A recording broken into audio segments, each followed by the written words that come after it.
Imagine waking up tomorrow and discovering you're 10 years old again. No school, no phone, no electricity, no bed, no parents checking where you are. Now imagine that if you make one serious mistake before sunset, you might not live to see tomorrow. 10,000 years ago, childhood looked nothing like it does today. Most people picture prehistoric children as tiny adults, endlessly struggling to survive in a dangerous world. And while survival was certainly part of life, the reality was far more surprising. If you had been a child 10,000 years ago, your day would have been filled with adventure, responsibility, learning, and constant movement. But it would also have been far harsher than almost anything a modern child experiences. Your day would begin before sunrise. There would be no alarm clock. Instead, you would wake with the sounds of people stirring around you. Perhaps your family slept inside a simple shelter made from wood, animal hides, reeds, or mud. Smoke from the previous night's fire might still hang in the air. The ground beneath you would be hard. There would be no mattress, no pillow, and certainly no central heating. The first thing you'd notice is the cold. Even during warmer seasons, mornings could be uncomfortable. Fire was life. It provided warmth, cooked food, and kept predators away. If the fire had gone out overnight, relighting it might become one of the first jobs of the day. Then came breakfast. Or maybe not. Unlike modern children, you wouldn't expect 3 meals a day. Food depended on what your group had found, hunted, gathered, trapped, or stored.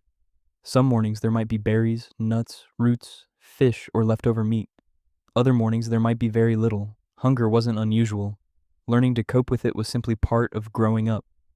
After that, your real education would begin. There were no classrooms, no exams, and no homework. Yet prehistoric children were constantly learning. Every adult around you was effectively a teacher. You would learn how to recognize edible plants and avoid poisonous ones. You would learn which animal tracks belonged to dangerous predators and which led to food. You would learn how weather changed, where water could be found, and how to move through the landscape safely. And unlike modern education, these lessons had immediate consequences. If you forgot your multiplication tables, nothing happened. If you forgot which berries were poisonous, the outcome could be far more serious. Much of your morning would probably be spent following older children or adults.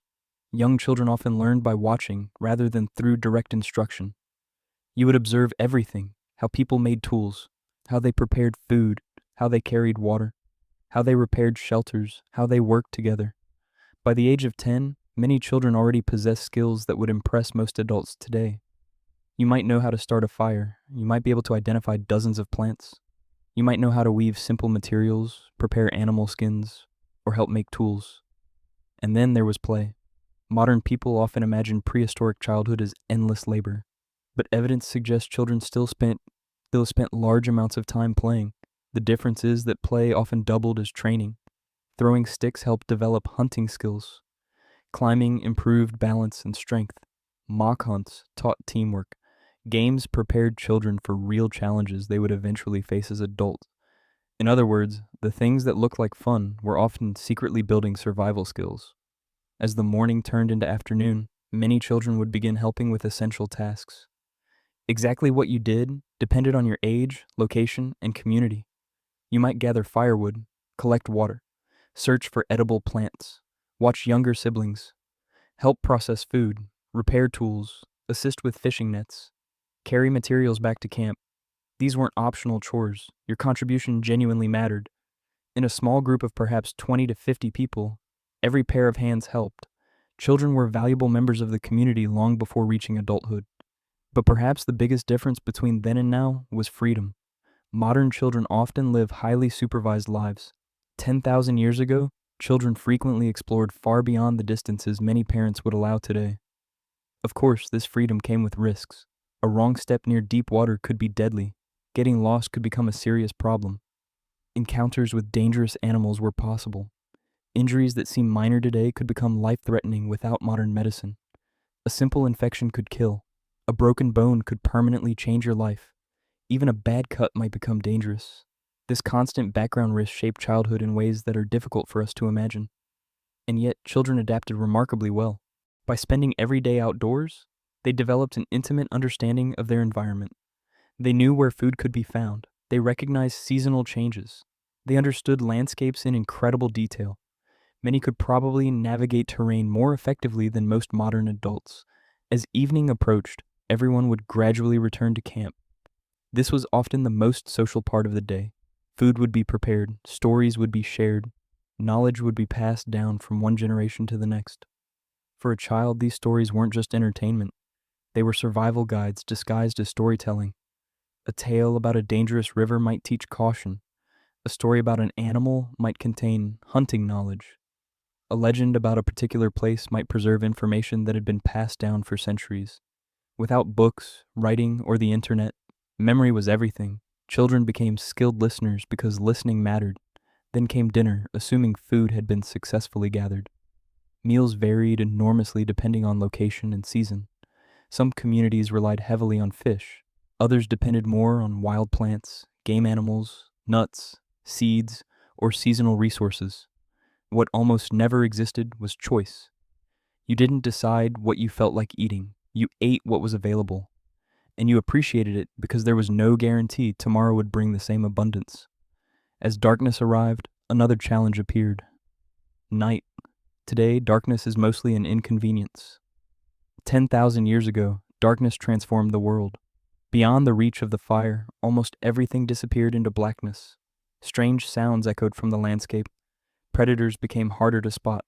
Every movement beyond the camp could trigger curiosity or fear. For a child, nighttime must have felt both magical and unsettling. Above you stretched a sky unlike anything most people see today. Without light pollution, the stars would appear astonishingly bright. The Milky Way would cut across the sky like a glowing river. You would grow up seeing the universe every night. Eventually, sleep would come. But before we end the day, there's one uncomfortable truth about prehistoric childhood that rarely gets discussed. Many children never reached adulthood. Disease, accidents, malnutrition, harsh weather, and injuries made life far more dangerous than it is today. Child mortality was dramatically higher than in the modern world.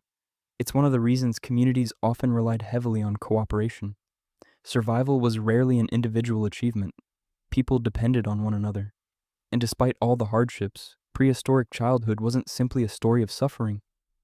Children laughed, they played, they formed friendships, they learned, they explored.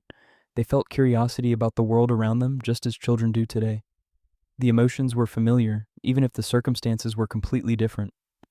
So what was it really like to be a child 10,000 years ago? It meant growing up fast, learning constantly, and living closer to nature than most of us can imagine. It meant carrying responsibilities earlier, facing dangers more often, and developing skills many modern adults no longer need. But it also meant spending your days outdoors, surrounded by community, discovering the world firsthand instead of through a screen. And perhaps that's the strangest part of all. A child from 10,000 years ago would find our world almost impossible to understand. But if you spent a day in theirs, you might discover that beneath all the differences, childhood has always been about the same thing: learning how to survive in the world you're born into,